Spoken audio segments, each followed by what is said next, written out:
We've been waiting all year for this. You've been waiting all year for this. It's championship football in South Dakota high school football, and we are here to bring you previews of all 7 classes. I'm Jason Andera of Midco Sports. This is Michael McCleary of the Argus Leader Sports, and it's really exciting to get down to this part of the year and see who really is the best of the season. Yeah, I mean, we got 7 number 1 seeds. It's a lot of really good teams playing for titles this week, and it's going to be really exciting. I think there's going to be a lot of close games, and we're here to break it all down. You've been getting better at your picks, but you're 8 picks down, Michael, with 7 to go. So I don't have a crown, but I do have a razor ready to shave your eyebrows. So let me know when you're ready. Yeah, we're not going to use either of those things. Let's get into this week's previews, and we're going to start with the first game of Thursday. It starts at 11 a.m. Morning football between the undefeated Hitchcock-Tulare Patriots and the undefeated Harriet-Selby area Wolverines. Take a look at that. We could have a lot of points scored in this game, Michael. 51.9 points per game for Hitchcock-Tulare. The Wolverines putting up 53.5 points. This one could be crazy. Yeah, I mean, a ton of weapons on both sides of the ball. But their defense have been playing great too, and it's sort of evidenced by the fact that they've gone through their schedule pretty easily. But at the same time, I mean, just with the offensive firepower each of these teams have, obviously Harriet-Selby area with Brendan Begeman, Trey Heddick at quarterback, and quarterback Carter Binger for Hitchcock-Tulare has been really great. Obviously, Landon Puffer, Eric Salmon, all these guys are really There's some electric players for sure. It's tough to see either team really finding ways to stop one another. So I feel like it's going to be one of those games that sort of the last team to score wins. All right, well, let's break down each team. Let's start with Hitchcock-Tulare. This is a team that went 11-0 on the season, put up 51 points per game, but we talked about it. Carter Binger is a guy who's thrown for 1,600 yards, 24 touchdowns. They've got a couple different backs. Eric Solomon is over 1,000 yards, but it's Landon Puffer. This guy is incredible. 4 touchdowns rushing, 15 receiving. He's got 13 picks on defense. He has 7 punt return touchdowns, 2 kick return touchdowns, and 2 pick sixes on the year. This guy is a difference maker. Yeah, I mean, just a dynamic playmaker that you're going to see all over the field this weekend. So, yeah, I mean, it's just another thing. I mean, I think there's going to be a lot of guys on both teams who are going to be running all over. So, yeah, it's going to be a really exciting, high-scoring matchup. That's a look at Harriet-Selby. This is some footage from last week where they took care of business against De Smet. You can tell they're playing at their best this year because earlier in the year, it wasn't close, but it was close at halftime with De Smet, and this one was all Hitchcock-Tulare. Let's take a look at Harriet-Selby area now. This is a team that has won 41 games over the last 4 years. These seniors have playoff experience. They've been to the Dome, but haven't quite had enough to get it done. Yeah, I mean, and this has sort of been a standard for the program. They expect here to be here every single year, and they did it in 9A last year, and now coming down to class, and they had a really, really good season, and they're hoping to finish it off. So I think they might actually have the team to do it this year. Well, Brendan Begeman is one of those reasons. 2,787 yards. Trey Heddick has thrown 27 touchdowns, only 3 interceptions. Those are your 2 main playmakers, but they feel like they've developed a really good group around those guys and have a chance to maybe make a surprise with their line. Some people think this Hitchcock-Tulare line will beat up the Harriet-Selby area line. But the Wolverines feel like they can play with anybody. So this is going to be a lot of fun. Coming down to picks now, Michael, what do you say in this game? I feel like I look silly picking against Harriet-Selby area last week. So I think I gotta go with them. They've proved that they could get to the Dome. They proved that they could win big games this year, and I think that they get it done in the last game of the season. Yeah, this Harriet-Selby area team, they rely heavily on Brendan Begeman, Trey Heddick to make the plays. Hitchcock-Tulare relies heavily on a really good offensive line. In fact, I had one coach tell me this is the best offensive line in all of 9-man football, not just in 9B. And that could be a difference. But when it comes down to these games in the Dome, I've seen too many times one guy take over a game. And I think Brendan Begeman has the ability to take over this game. Give me the Harriet-Selby area Wolverines in a close, high-scoring affair. This one's going to be a lot of fun. Then we've got a break at the Dome, and we don't have another game until 7 p.m. at night. So in this one, it's going to be a lot of fun. We got the one-loss Gregory Gorillas taking on the undefeated Warner Monarchs. And as we look at the tale of the tape between these two teams, again, very impressive stats. You see that Warner does it on the ground mostly. Gregory does it on the ground, but both have an opportunity to make plays through the air as well. Yeah, and it starts with Gregory, with Rylan Peck at quarterback, and also for Warner, Hunter Kramer, he's sort of taken a lot of rushes out of the backfield, but he could line up under center and throw the pass too. So they got a lot of options in that offense, especially with the on both sides, sort of with Gregory, with all the sort of weapons that they have, and then Hunter Kramer is going to be all over the field for Warner. Let's take a little closer look at Gregory. This is a team that lost just once this year. That was to Parkston, and I'll tell you what, this Gregory team, they really weren't Gregory football last year. They lost a lot of close games, but they were starting a really young unit. This year, they are much more experienced, and they feel like they've been in these playoff situations where they can take advantage of some other teams. And they've made big plays through the air. And last week against Lyman, you see Rylan Peck here airing it out. This is definitely part of their arsenal, being able to throw the ball. Peck has thrown for over 1,000 yards on the season. He's rushed for nearly 1,000 yards on the season. He's a guy who can really get it done. So Gregory is a team, I think, that can really make some big plays. Warner, on the other hand, they've been so physical this year, and they've got a really good defense. Last week they showed out against Harding County, made it look kind of easy, but you mentioned it. Hunter Kramer is really their difference maker, and it's kind of fun because he was their quarterback as a freshman 2 years ago when they made it to the Dome. Now he does quarterback in spot situations, but he does a lot more, doesn't he, Michael? Yeah, I mean, it sort of took a quarterback stepping up in Brody Sarwine, just sort of, finding somebody that could fill that spot for him, so that he could go to where he needed.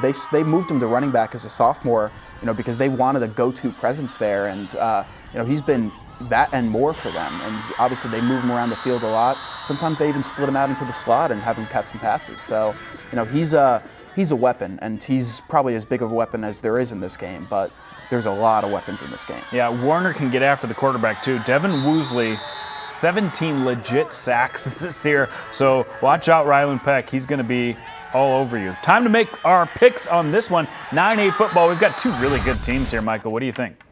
Yeah, I think I'm going with Gregory. I just think they have the where Warner, obviously, it's very similar stats, and it's very similar to the last game where, the offensive numbers are high and the defensive numbers are low for them. But at the same time, I just think Gregory might have the combination of skill players to get it done. Gregory's played more big schools. They have very similar opponent winning percentages, but Gregory's played a little tougher schedule, in my opinion. But this Warner team, I think you put them out on the field, and their ability to adjust and to play different styles of games and not rely so much on the big play like I think Gregory is going to. I think we're going to have another really fantastic game here on Thursday night, but I'm going to take the Warner Monarchs in a close one with no surprises if the Gregory Gorillas find a way to get that game done. Let's go on to Friday action. More morning football, 10:30 a.m. on Friday. We're going to get it started early.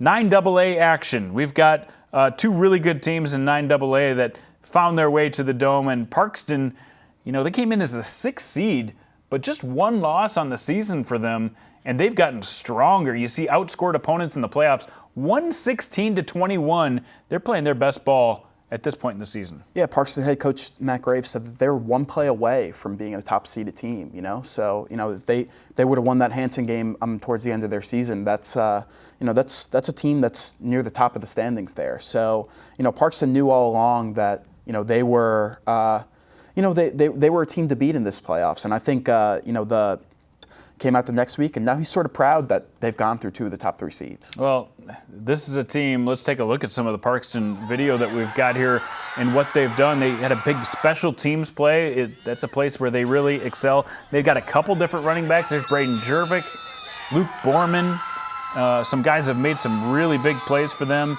in the last couple of weeks. They don't rely on one playmaker, and they've been getting it done with a lot of different guys, including some really good players like Colton Kramer, Caleb Weber at quarterback, Sam Benson, just a lot of different guys that can come at you. And the coaches that I talked to, they said they were way more physical, and their interior defensive line really was the issue, because even though their DNs can get upfield, their D tackles are making the plays, so there's no gaps, and that's going to be a problem in this game as Parkston takes on a really good Wall team, but maybe a little smaller Wall team, but they've got more playmakers. Speaking of Wall, let's take a look at some of the Wall highlights where they've got guys like Burke Blasius, who's come out and just been on fire. He hasn't had to throw the ball a lot, but he's been really efficient. They got a lot of good players in this team. Yeah, and Wall's motivated. It's their first trip to the Dome since 2011. They want to get this one done. So, obviously they had a really good team last year, came really, really close to getting there. They think that they have the pieces, with this big returning group, obviously a very experienced group, that they could win this. Yeah, there's Rylan McDonald. He's a guy who's caught 9 touchdowns. Cedar Amiot, he's played a lot of halves. He plays really well defensively. He's got 8 defensive interceptions on the year. And Norman Livermont, another guy, 8.5 sacks. They don't have big dudes, but they definitely have the skill players.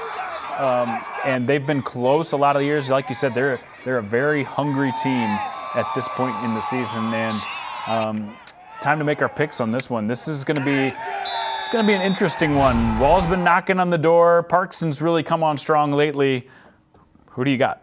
Yeah, I was tempted to take Parkston in this game because obviously, the last 2 games that they played, 2 of the better teams in the class, but held them to, I believe, 8 and 7, or the other way around. But I think I got to go with Wall. This just seems like it's Wall's year. They're the number 1 seed, and they played really great all year, and I just think that they have what it takes to get it done. It's really interesting because just kind of taking the temperature of people and who they're picking in this game, there's a lot of people picking Parkston, but both of us are taking Wall. I'm taking with Wall Eagles as well. I think the electric playmakers, I think they've got enough physicality, even though they don't have the size, they have enough physicality to compete with those Parkston D linemen.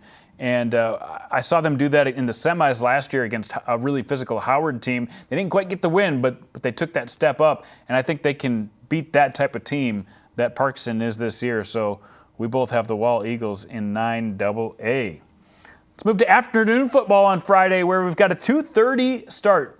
The 11B championship game, the Winter Warriors going for their 35th win in a row, going against Point-Jefferson, who is unscathed on the season. And as we look at the tail of the tape here, you've got 2 really, really good defenses. Yeah, and it's obviously their 35th win in a row, but also at the same time, this would be the first time in program history that they win 3 straight titles, which, with all the history that Winter has, that's obviously, that's a big deal. But, I think this is going to be a really, really good defensive battle, and I think both these teams are going to play a lot closer of a game than they maybe have played throughout the entire season. Right, we're going to see a lot of offensive highlights here, but you're right. I think this game is going to be predicated on defense. Offensively, though, Noah McDermott has been super efficient in the passing game. Lucas Heiser, Benjamin Swatek, either one of those guys can go off a little bit different running styles, but they've had very similar results, both going over 800 yards rushing. And defensively, these guys are unique because they are an 11B school that can rotate 8 to 10 guys in the box, and that's going to keep them fresh. I think that's going to be a huge, huge point in this game to watch. Yeah, and obviously one big guy who's coming back and going to be 100% for this game is Chase Fournier. Right. He's obviously 6'5", 220-pound presence on the line, plays both offensive and defensive line for them. He got hurt a little bit earlier in the year, and he's been slowly coming back along, but he's going to be full go for this game, and that's going to be a big presence for EPJ. Yeah, that's going to be huge. And then on the other side of the ball, of course, we've gotten used to seeing Winter in the Dome.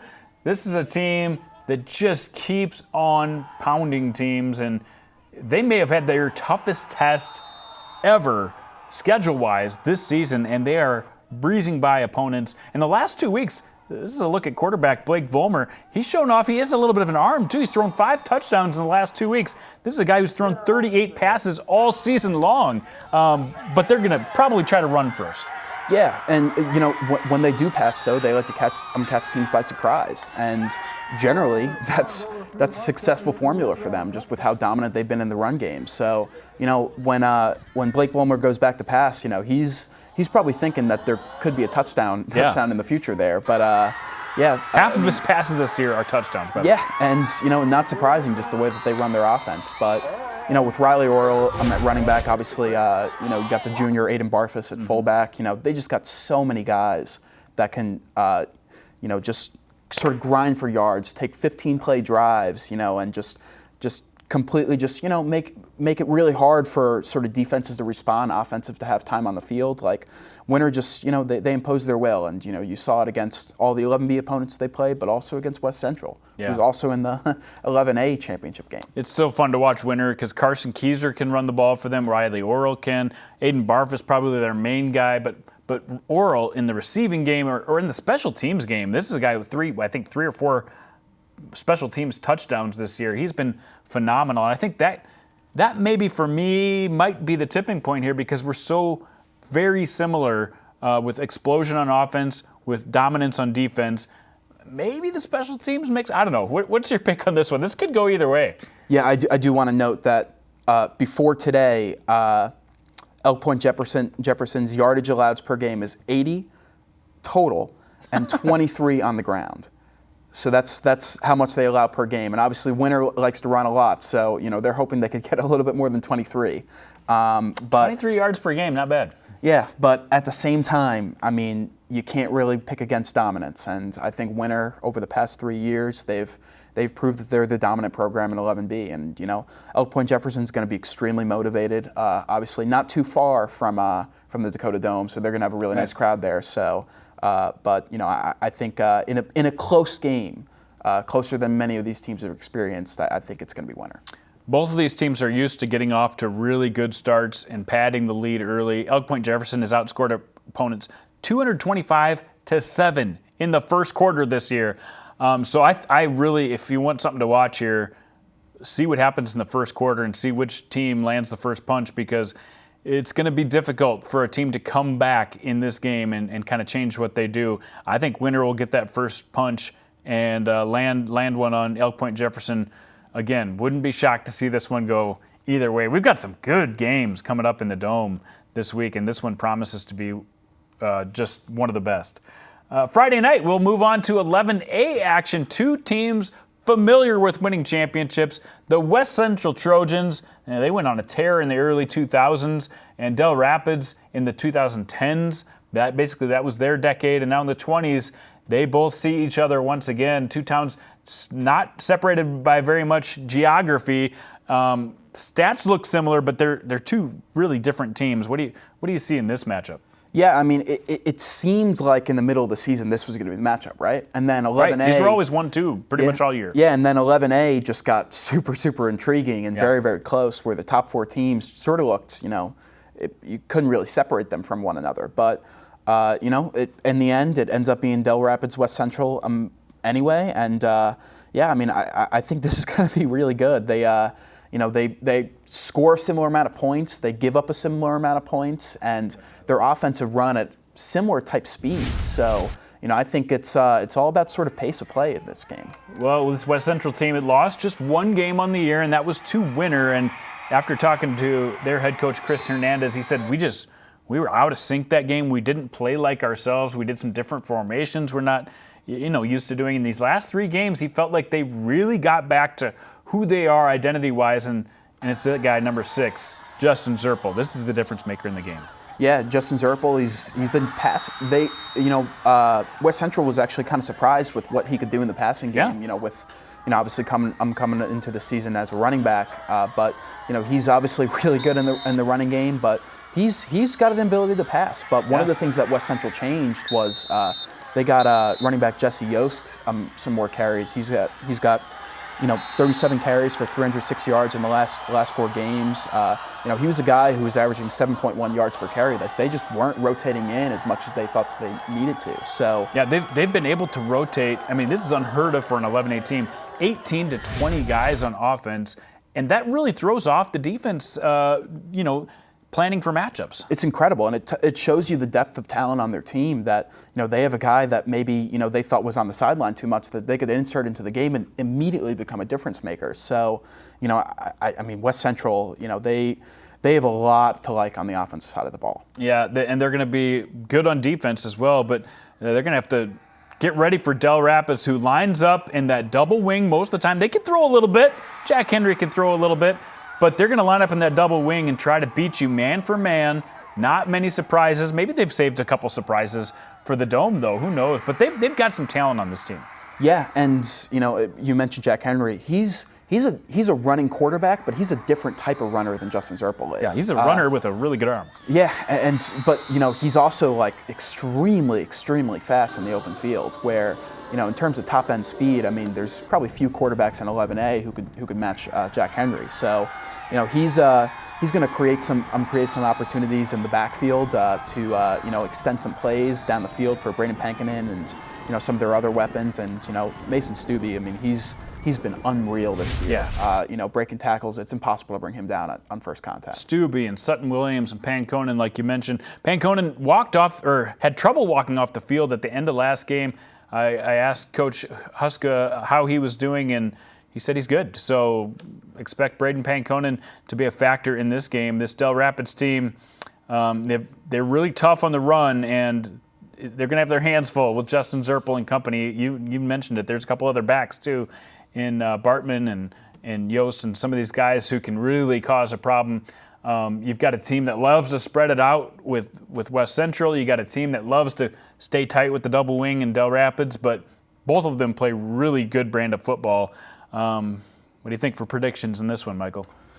Another close one. It is. It really. But I think I'm going to go with Del Rapids. I was really impressed with what I've seen of their offense, and you can't argue with the defensive numbers for either team. So I think it's sort of a matter of what offense sort of gets ahead first, sort of like the last game, and I think Del Rapids might be the team to do that. I had an 11A coach tell me if West Central does what they've been doing the last couple of weeks and really sticks to that game plan, they have a great shot of winning this one. But he also said this Del Rapids team is just, what you're going to get from them. There's not many variables, and they are that good. And if they get into a man-to-man battle, Del Rapids might have more athletes, more high-end athletes on the field, and I'm going to take Del Rapids as well, just for that factor. But a couple big plays by West Central, field position changes. I mean, in that semifinal round, the field position game that West Central played with their kickers and with Justin Zerpel punting the ball, that was the difference, and them beating Beersford. So it's going to be. There's a lot of little factors in this one. Yeah, and when I watched West Central, I mean, there were they played Vermilion that day, and it wasn't a very close game, but at the same time, Vermilion was trying to pass to the outside, trying to get something on the perimeter. Yeah. And West Central didn't allow any of it. Yeah. So, maybe that is completely shut down for Del Rapids. Maybe that's something that West Central doesn't allow at all. And then you got to rely on the in-between game, but when you become one-dimensional, then you become a little bit easier to beat. So I think there's an avenue for both these teams to win, and I hate that I have to make a pick. Yeah, I hate that I have to pick in any of these. Exactly. We're just doing this for motivation, bulletin board material for all you guys out there. But we agree on Del Rapids, but, man, don't come at us if West Central wins, because we see an avenue for that, for sure. Let's move on to Saturday football. 2 games on Saturday. Some years are different than others depending on USD's home football schedule. And this year, there's an opening in the afternoon for a 1 o'clock game, 11 AA.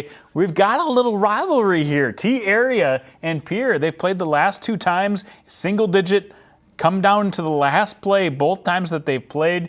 And 2 teams that really on an ascent this year as well, and maybe 2 of the best teams in the state, some people would say, regardless of class. Yeah, and I'm so glad that this is the game, and I'm so glad that these teams are as close as they are, because look at the passing and rushing per game, though. It's like a mirror. Exactly. It's one of the things that has been the most eye-opening to me looking through the stats is just in terms of the total yardage numbers, you'd expect the team with the more dynamic passing offense to have a little bit of an edge on the total yards, and Pierre does, but not by that much. Not by much. Look at 285 yards per game. They ran for over 400 against Aberdeen in the semis. On the other hand, you got Kienholz, who pretty much does all the running and passing on the team. He is the offense. He's now the all-time leader in South Dakota high school football in yardage. Let's talk about T first, though. This T area team, they've been really good this year, and better than expected last year, but they've continued that this season. Yeah, I mean, I think when they graduated all that they did last year, it was sort of expected that, Pierre was loading up. Pierre looked like the number one by far. And that's why I say I'm so glad that these teams are where they are, because T has really, really shown that they're not going to take any off years. The tight ends are here to stay. Yeah. And, obviously they showed it in that O'Gorman game. That was a really big eye-opener. And then, they kept with Pierre in that game in the middle of the season. Obviously that game was in Pierre. So in a neutral site, who knows what could happen. If there's one team that can control the clock and keep the ball away from the Pierre offense, it's T. They can line up and chew up an 8 to 12 to 14 play drive, and they're going to have to do that to keep the ball out of Kienholz's hands. The problem is, look what Lincoln Kienholz did last week, 2 90-yard touchdowns. So even if they get the clock tuned up, they're a team that can really make it happen. Yeah, and the funny thing is, I think there's no way that this game is close unless T, chews up a bunch of clock, because that's just how they play. So if they're going to be scoring, if they're going to be putting together long drives and getting points on the board, they're going to be doing it by having 6 to 8 minute drives, and obviously all those times are times that Lincoln Kienholz cannot be on the field scoring points. So that's a big thing for T. But like you said, when Lincoln Kienholz is on the field, he doesn't need much time. He doesn't need much time, and let's look at how Pierre has gotten it done this year. And they've done it with Lincoln Kienholz, who's thrown for 3,148 yards. He's also rushed for 22 touchdowns. He's thrown for 43. 65 touchdowns on the season in 11 games. Yes, he's averaging nearly 6 touchdowns a game, Michael. Yes, that's good. Tell me how good that is. Really good. It's... obviously he's headed to Washington next year. One of the better players that we've seen in this state, and maybe ever. He's a special player and special talent. And when at the most important position on the field, when you have a guy like that, it really almost doesn't matter what's around you. But Pierce still has the guys around him. Jet Zabel at tight ends, caught a bunch of touchdowns this year. Jack Merck went on the outside. Yeah. They got a really, really strong line with Jason Machajak. Just so many guys that are going to be just maulers up front, and their defense is good, their offense is good. Pierre just seems like the full package. We talk about Pierre a lot, and you're right. This defense is just about as good as T's defense this year, and Gavin Stotts has been amazing this year. Over 100 tackles on the year, 17 tackles for loss. He's been really one of the leaders. And Jaden Wiebe has 4 interceptions on defense, so they're a big play defense as well. So it's not just offense that gets it done. Pierce plus 16 in the turnover department. They're better at the takeaways and the not giving away than T is. And a game like this, penalties, turnovers, special teams, all these little things come into factor. But prediction-wise, yep, we got to make a pick here too. Yeah, again, really close. I think I'm going to go with T area in this game. I just think, if they play the perfect game for the tight ends, which obviously there's not a ton of room for error with Pierre. If they play the perfect game that they could play, they can play they have a better potential to play a perfect game though, because of it's a repeatable style that they play. Exactly, and I think they have the weapons in the running game where I am pretty safe to say that their running game is going to be there. If it's not there, then this is a runaway for Pierre. 3 guys who can do it: Keegan DeYoung and Blake Thompson and Chase Van Tull. Yeah, that'll be there. Yeah, I mean, I think they're going to take a ton of time off the clock. They're going to limit the amount of time that Pierre has possession. Maybe Pierre's not really used to that. Obviously, they played them earlier in the year, but it was really close to that, and I'm sure T learned some stuff from that game. Pierre too, but I think it's tough to beat a really tough team twice. So I think just sort of law of averages, I'm going with T area. Okay, well, Reese Kirschenman, by the way, the future SDSU Jackrabbit who plays for T, had some broken bones in his arm. He's going to have a protective cast, and he's been playing better over the last couple of weeks, and I think he's an X factor they didn't have the first time when they went on the road and played against Pierre. It sounds like I might be picking T as well, but anytime you have Lincoln Kienholz, there's like a little magic wand, and he did it last year. He took over the game on the ground in the second half. This year he's got a better supporting cast. They've got a bigger line. I just trust Pierre a little bit more. I think they're going to win their 6th consecutive championship, and yes, it will probably come down to the last play, just like the last two have. So good luck forecasting that one. Our finale, and the finale of the championship game, starts at 7 p.m. on Saturday night. The place is going to be packed and rocking to see the rematch of Harrisburg and Jefferson. They haven't played since week 1, and back in week 1, Jefferson kind of made them look, I guess, a little silly with a 30-point message, I guess, to kick the season off. But that was a long time ago. Yeah, because Jefferson was not the number 1 team coming into this year. So, or maybe they were, but no, they were not. Yeah, I mean, but Brandon was. Yeah, I mean, so Jefferson, wanted to prove that they're legit, and they have continued throughout the year to look almost unbeatable. They do. It does not seem like there's many avenues to beating Jefferson right now. Just sort of looking at what they've done in their games and some of the teams that have given them all that they have, and still it's not even. Now, Lincoln twice gave them all they have. Played them within 17 once, within 18 once, but that's as close as anybody has gotten to this Cavalier team. But let's start by talking about Harrisburg. This is a different team than the beginning of the year. They didn't have Gavin Ross through the whole middle of the year. Last week, they unleashed a weapon named Max Carlson, and there's Titan Tryon catching that Max Carlson pass. But Carlson threw a touchdown, kick return touchdown, 3 rushing touchdowns. This guy was maybe it was 4, yeah. He was all over the place. Yeah, I mean, he's special, I mean, back in that Jefferson game, obviously, you mentioned Gavin Ross going down. He was out pretty early in that game, so they didn't have him perform much the entire game. And back then, Max Carlson, he's sort of in his first year trying to make an impact in the receiving game.